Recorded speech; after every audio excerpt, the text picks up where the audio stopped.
pinusuan agad ng mga fan ang paramdam ni Angel Locsin sa social media.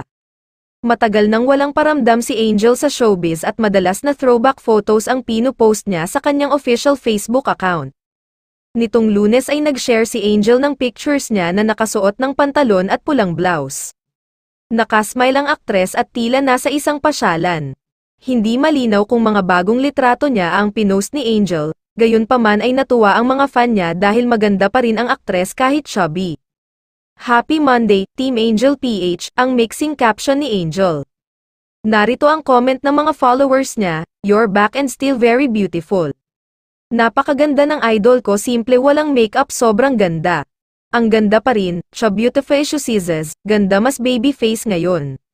Nitong October ay nagbigay ng update tungkol kay Angel ang BFF niyang si Dimples Romana.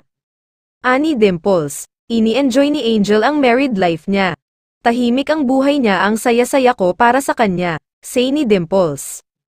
Marami ang nagtatanong at nagtataka kung bakit wala ito sa ABS-CBN Christmas Station ID ngayong taon. Sa inilabas na pamaskong Station ID ng Kapamilya Network ay maraming viewers ang nakapansin dahil kumpleto halos ang mga kapamilya stars. Tampok ang GMA Network, TV5, at A to Z sa 2023 Christmas Station ID ng ABS-CBN na Pasko ang pinakamagandang kwento, na ipinalabas kahapon. May mga nagsabi tuloy na baka lilipat na ng ibang management ang aktres kaya absent ito.